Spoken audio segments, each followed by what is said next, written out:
Good afternoon, class. This is your English language class.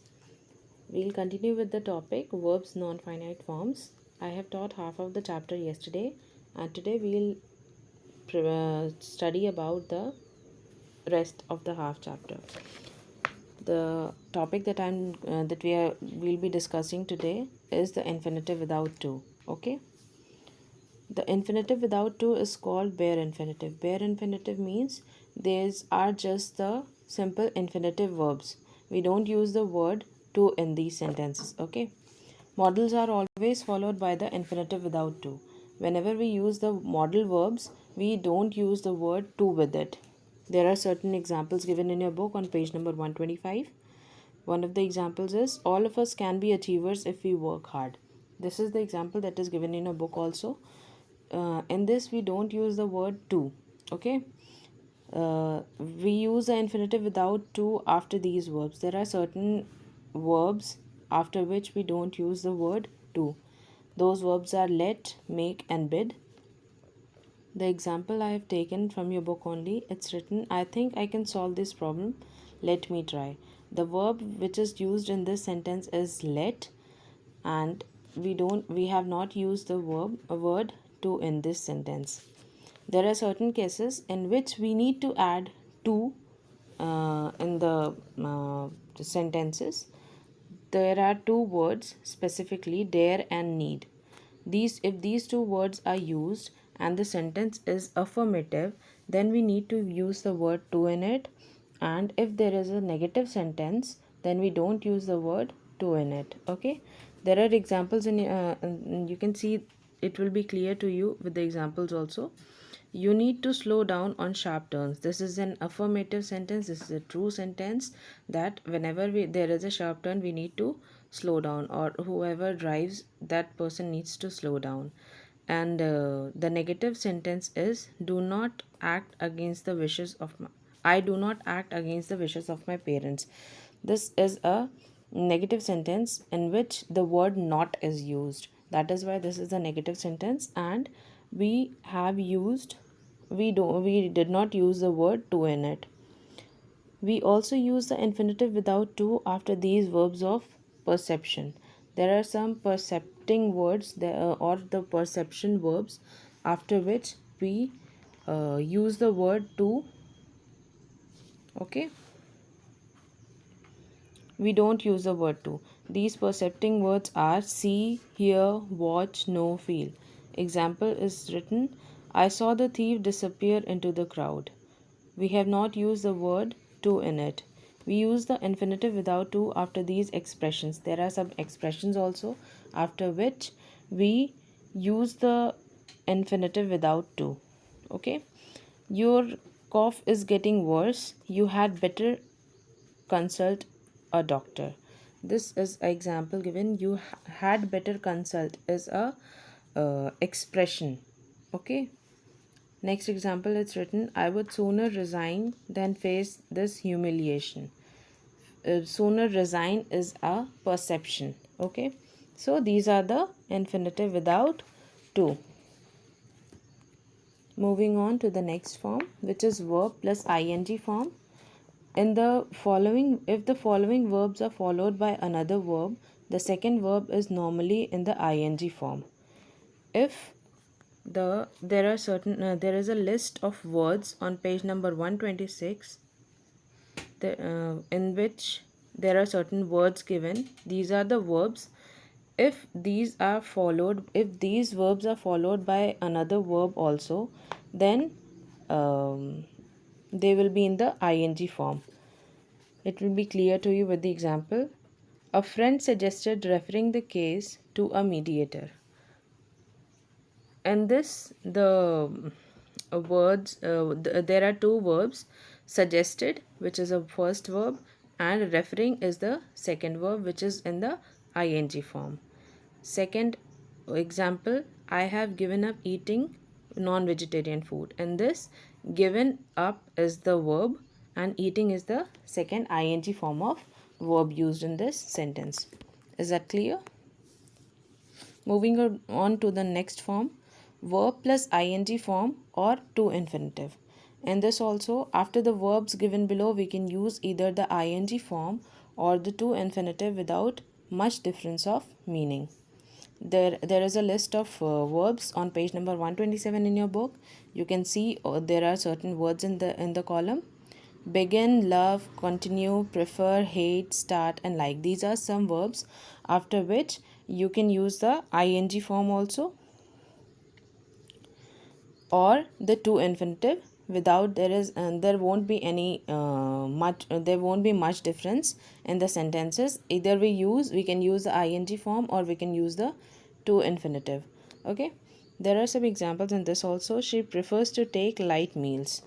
Prefers to take is the um, here we have used the to infinitive in the sentence, and she prefers taking light meal. Here we have used the ing form of verb in the word taking. Okay, so in these sentences there is no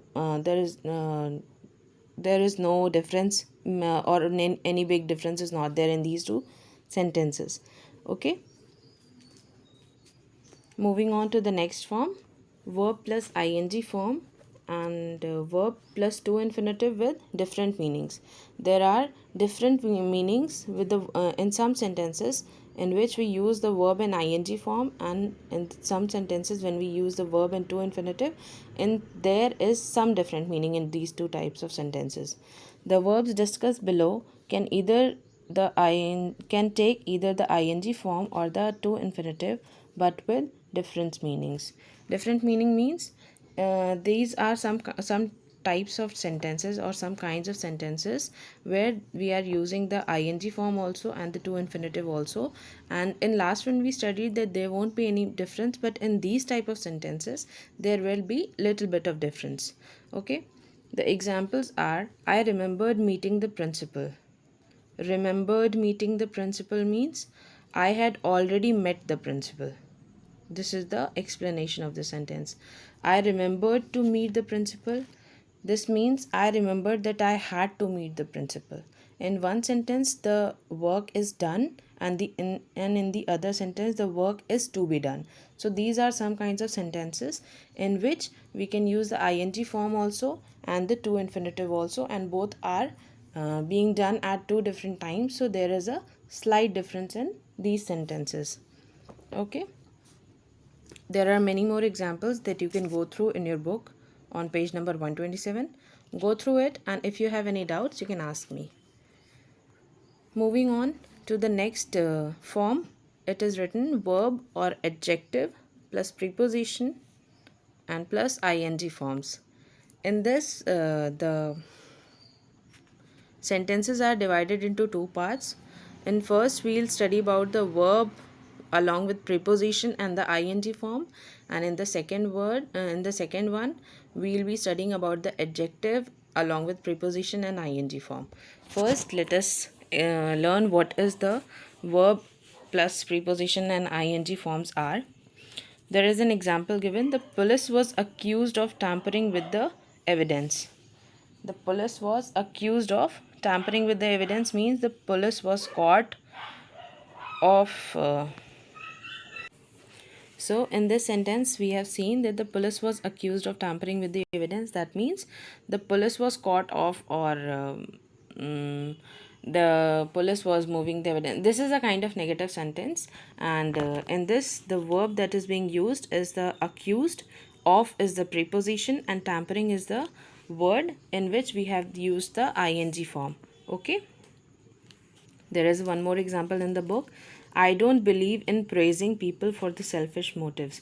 In this, believe is the verb, in is the preposition, and praising is the ing form of word which is used in this sentence. Now we will study about the adjectives and preposition and the ing forms. Okay, in this sentence we were using the in this type we were learning about the adjectives, adding the preposition and the ing forms. So in this also I have given the example: she is capable of doing better but she lacks confidence. She is capable of doing better but she lacks confidence. In this whole sentence there is the capable word is the adjective, and of word is the preposition, and doing is the ing form. Okay, so doing is the ing form of the word do, capable is the adjective, and of is the preposition. Moving on to the next form, be or get used to plus ing form. In this, used to is equal to accustomed to, which means I am used to something is equal to it's nothing new or stranger for me. When we use the word used to, that means we have been practicing that thing throughout, and that is not very new for us, or we can do it very easily. It'll be easy for you to understand with the example. It took me some time to get used to driving on the right, which means it took me some time.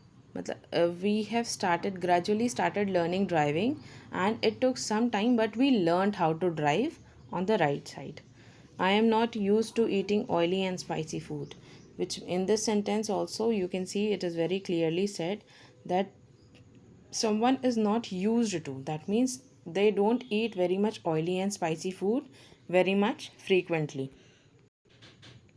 So in this example also we have used the word get in the first example, get and used to plus ing form in the first example only. It took me some time to get, it is used to also, and driving ing form of verb also. Okay, moving on to the next type, which is infinitives to join sentences. Infinitives can be used to join sentences. The more important of the given sentence is taken as the main clause, and the other one is joined to it with an infinitive. The in the verb conditionals, I have taught you there are two type of clauses, main clause and the if clause. So in this also, the more important part of a sentence is used as the main clause, and the other half of the sentence is joined with an infinitive to it. Okay, here is an example. You can point out the flaws in my work. You need not to hesitate to do it. Can point is the more important. You can point out is the main clause in the sentence, and how we'll join this. You have for this I have added one more example to it. You need not hesitate to point out the flaws in my work. To point is the to infinitive used in this sentence. Okay, can point is the main clause, so we have used the main clause also. You need not hesitate to point out the flaws in my work. We have used the to infinitive in this sentence, and we have joined two words together in this. Okay, moving on to the next form. In this, we'll learn about the participles to join sentences. Same as infinitives, we use different participles also to join the sentences. As in the case of an infinitive, the more important sentence can be used as the main clause, and the other sentence joined to it is using a participle. In the last one, we have used the infinitives to join the sentences, and in this one, we'll use the participle to join the sentences. Okay. For example, she is rich, she can afford expensive holidays. If a girl is rich, so they can afford the holidays. Is the participle in the sentences. And the second example in this only is, being rich, she can afford expensive holidays. In this, she is rich was the main clause, so in this we have used another participle, which is the word being rich, she can afford expensive holidays. We have added these two sentences using a participle. Okay, now there is one thing to note down. If two things happen at the same time, then we are going to use the ing form, which is also known as the present participle of the verb. Okay, and if the action proceeds along with another action, we use having, which is the perfect participle. Okay, so an example of using the ing form or the present participles we'll use. I'll share with you an example. In the book, you can see Sri Birla took out his pen. He wrote a check for rupees 2 lakhs.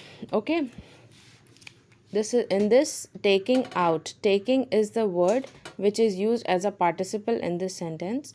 And taking out his pen, Sri Birla wrote a check of 2 lakhs rupees. This is one of the examples of present participle. That means on the spot Mr. Birla took out the check and wrote it off 2 lakhs rupees. So this is the work that is done in the present condition. That is why we are using the present participle or the ing form in this sentence.